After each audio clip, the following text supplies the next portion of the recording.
शेंग काय साळी भरडत असताना त्याचा सुगंध इतका येत होता की त्या दुकानदारानं सुद्धा माझ्याकडून आता इतका इथं खराब रस्ता आहे की इथून गाडी जाते की नाही वाटाली मला. इकडे कसं काय सोडले.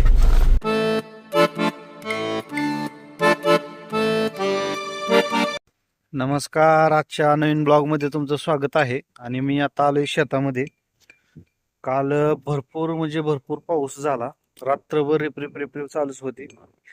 आणि काल जे आपण इथं कोळप मारलेलं होतं, परंतु पाऊस झाल्यामुळं हे बघा गवत जे आहे तर जास्त काही मेलच नाही. अशा पद्धतीनं गवत राहिले बघा. कारण ऊन नव्हतं आणि कोळपल्यानंतर लगेच मागून पाऊस होता, त्याच्यामुळे हे गवत राहिलेलं आहे. एवढं आहे की हे म्हणजे लंगड म्हणतो आपण ज्याला आमच्या भाषेमध्ये, इकडल्या भाषेमध्ये हे लंगड झालंय. म्हणजे आता सोयाबीनची वाढ जास्त होईल आणि त्याची वाढ थोडीशी कमी होईल, त्याला आपण म्हणतो लंगड झालंय. तर तसं झालेलं आहे. आणि दुसरं डुबं किंवा कोळप लगेच ह्याच्या मागून आपण मारलं त्यावेळेस तरी निदान ऊन पाहिजे. ऊन असलं की मग ते मरून जाईल. नाहीतर मग मला याला तणनाशक फवारावं लागेल. सोयाबीनचं 21 दिवसानंतरच जे तणनाशक असतात तर ते फवारावं लागेल. पण तुर्तास तरी त्याची वाढ खुंटली थोडक्यात, म्हणजे लंगडं झालं थोडक्यात. बाकी काकऱ्या वगैरे व्यवस्थित दिसत आहेत. आणि शेतकऱ्यांच्या फवारण्या वगैरे चालू झालेल्या आहेत. आपली पण फवारणी करायची आहे. तर तुमच्याकडे पाऊस काय म्हणतोय, पेरणी काय म्हणतोय, मला कमेंटमध्ये नक्की सांगा. आणि जर नवीन असाल तर आपल्या चॅनलला सबस्क्राईब करा. आता साळी बघूयात आपण कशा उगवल्यात आपल्या. तर हे आपले अशा पद्धतीनं जे आहे साळी या ठिकाणी उगवलेले आहेत.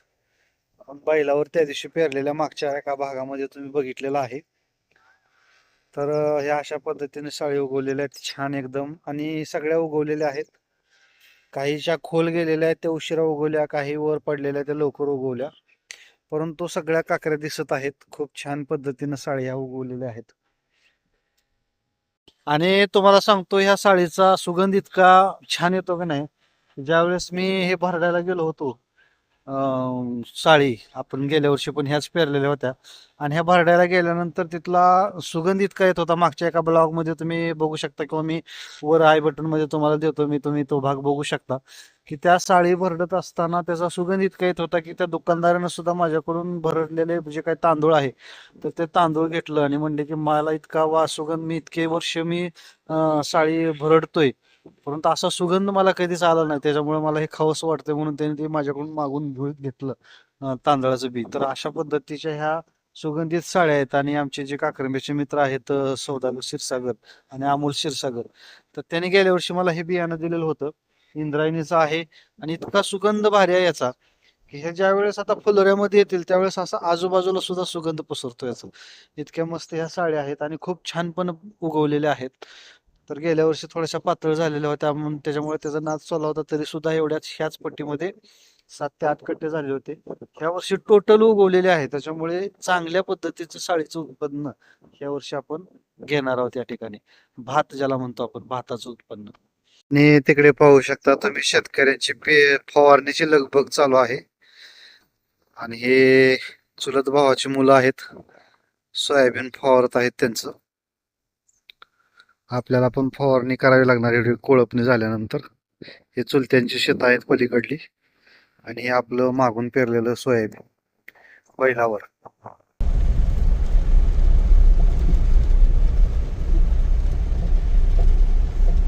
आमच्या गावच्या रस्त्याचं काम चालू आहे. म्हणजे सिमेंट रस्ता बनवत आहेत. मी तुम्हाला दाखवतो नंतर गाडीवर, टू व्हीलरवर आल्यावर. त्याच्यामुळं इकडं जे आहे तर ते कच्चा रस्ता जो आहे जुना एकदम पायवाट किंवा गाडीवाट ज्याला म्हणतो आपण, तिकडून गाडी न्यावी लागत आहे. कारण रस्ता पूर्ण पॅक असल्यामुळे. गावाला, आमचे जे काक्रंबवाडी गाव आहे त्या गावाला फक्त एकच रोड आहे तेवढा काक्रंब्याला येण्यासाठी, दुसरीकडून रस्ता नाही. त्याच्यामुळे अल्टर जो रस्ता आम्ही वापरतोय सध्या तो एकदम किचकट आणि म्हणजे एकदम जुना जुना म्हणण्यापेक्षा शेत रस्ता जो म्हणतो आपण तशा पद्धतीचा आहे. आणि तिकडूनच गाडी न्यावी लागत आहे. आता पाऊस यायला लागलाय आणि मुलं घेऊन यायच्यात, त्याच्यामुळं मी गाडीच काक्रंब्याला घेऊन चाललोय मोठी. कारण ह्याच्यामध्येच पण आता लेकरांना घेऊन येतो भिजण्याचे चान्सेस खूप आहेत म्हणून. तर आता ह्या अशा रस्त्याने घेऊन चाललोय. पूर्ण म्हणजे असा खराब रस्ता आहे हा. पाऊस यायला लागलेला आहे आणि विशेष म्हणजे खूप लांबून आम्हाला पडतंय हे. कारण काक्रंबा ते वाडी हे 3 किलोमीटर अंतर आहे. परंतु इकडून पुन्हा वडगावकडल्या बाजूला लाख वडगाव जे आहे, तर त्या बाजूला जाऊन तिकडून पुन्हा गाडी घेऊन यावी लागत आहे. म्हणजे साधारण 6 ते 7 किलोमीटर अंतर, 3 किलोमीटरचं अंतर 6 ते 7 किलोमीटर पडत आहे.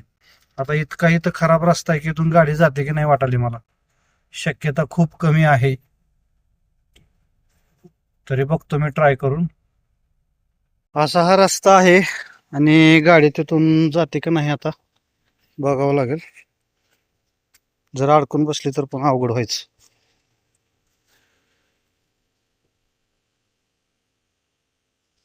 एक गाडी गेलेली आहे, बघूयात आपण ट्राय करू.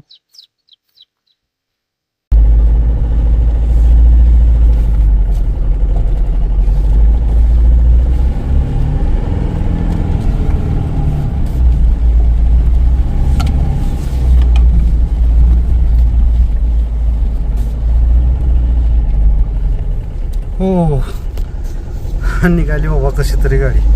बोलेरो आहे शेवटी. काय असा होता की गाडी निघते का नाही वाटत होतं, पण बोलेरो कशाला म्हणतात आणि शेतकऱ्यासाठी खास बोलेरो ही. राना वनात शेतात कुठून पण कशी पण धावणारी नाही का.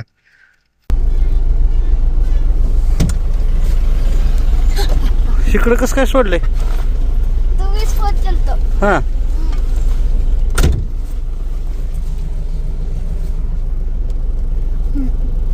झाली का स्कूल? आता तुळजापूरला जाऊन येऊ. जरा थोडा बाजार आहे.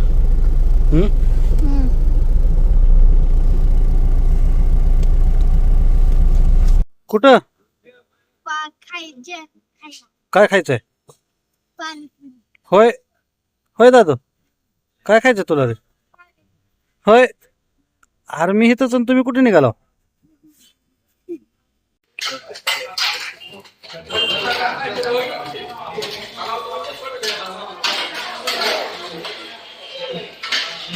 रस्त्यामुळे गाडी किती घाण झाली बघा.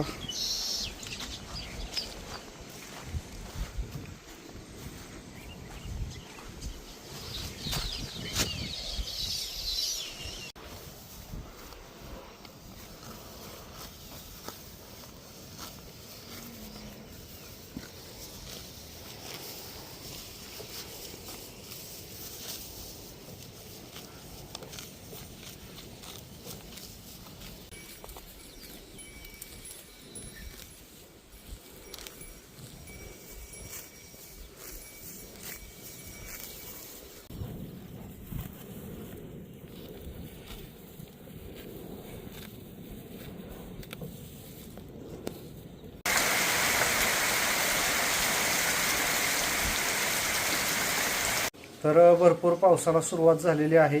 तुमच्याकडे पण पाऊस चालू झाला का मला नक्की कमेंट करून सांगा. व्हिडिओ आवडल्यास लाईक करा आणि जर तुम्ही नवीन असाल तर कृपया आपल्या चॅनलला सबस्क्राईब करा. भेटूयात उद्याच्या ब्लॉगमध्ये. तोपर्यंत नमस्कार. पाऊस चालू झाला. काय म्हणले? शेंग काय? हा